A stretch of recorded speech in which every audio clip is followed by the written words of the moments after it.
Assalamualaikum warahmatullahi wabarakatuh. We are from group 2. We will be presented about METOO in Japan and South Korea. WETOO and WITHYOU. Definition of feminism in international politics. International relation is a scientific discipline which is marked by the many events that can be seen from the diverse perspective.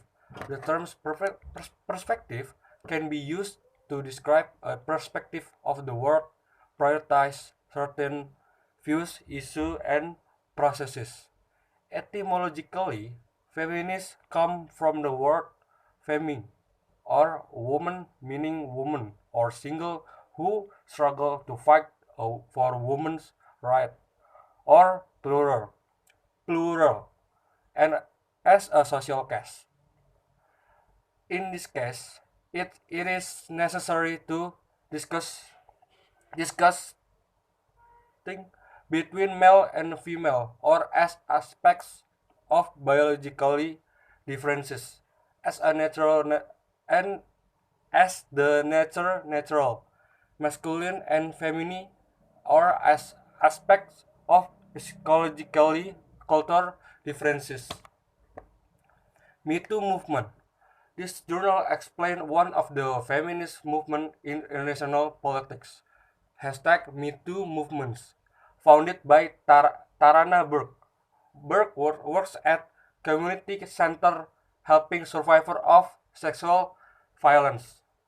Burke devoted herself to helping women and girls from her community.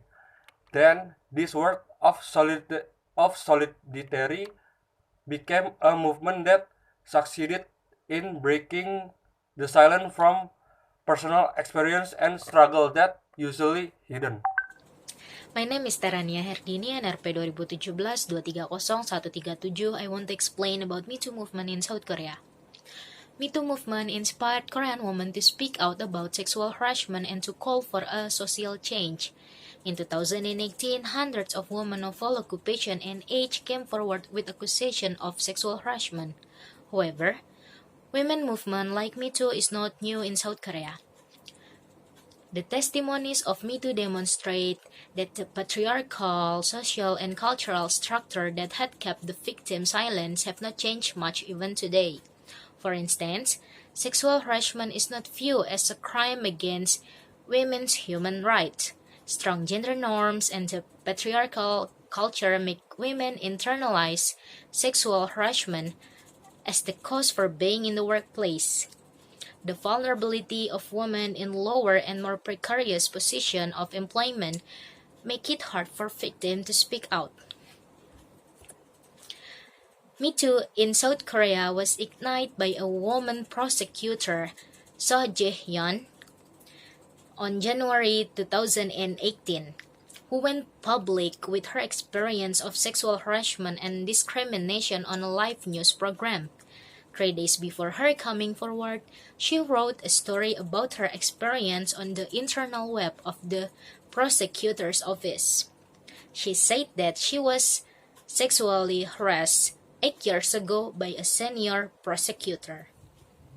When So Ji-hyun reported the case to her immediate superior, they scrutinized her career and background, then gave her a bad performance. And after that case, she was relocated to a less prominent position.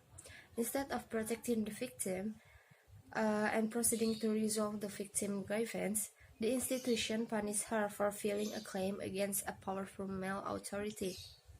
Me Too in Japan. Me Too first time showed up in Japan from social media.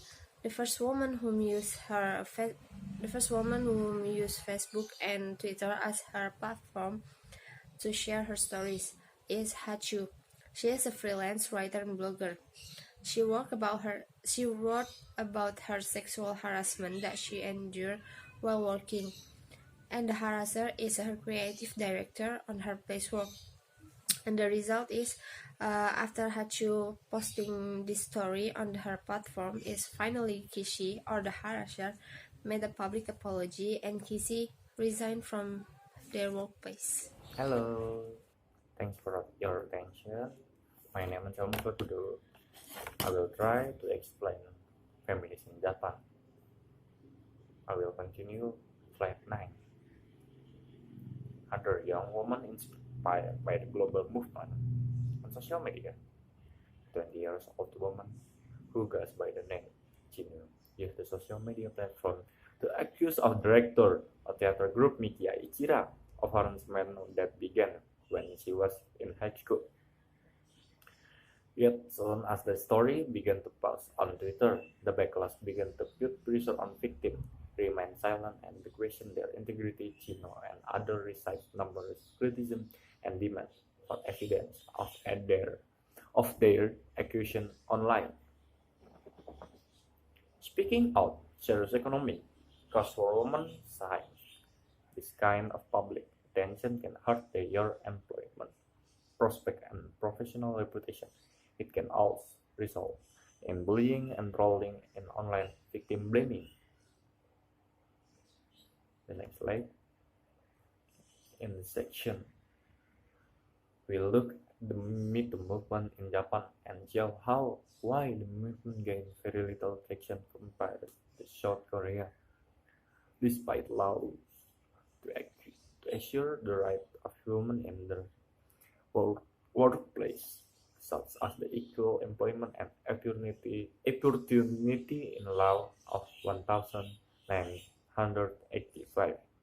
The Ministry of Labor official recognized and definition sexual harassment as violation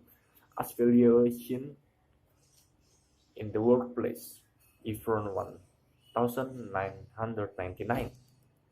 The government designed women economy again that promote greater inclusion in the workforce. Japan has not done enough to address its procedural, legal, and governmental responsibility in protecting women or any victim, rape, or harassment. So, thank you. Enjoy. Hi guys, my name is Anastasya Eklesya from a group 2. My friend already explained about the feminists in international politics, and now the conclusion of our review is the power of speaking up and the belief in the other woman's experience is what makes MeToo significant. It made women confident to speak in their own words from their own perspective. Rather than through the court of law, women collective speaking out has a result in the resignation and the firings of a powerful man. And women going public without having hide their identities has helped to inspire more women to speak out and expand the movement in South Korea.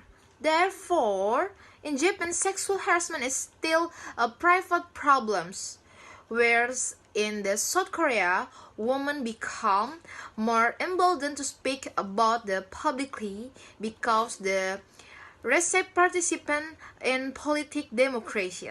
Thank you.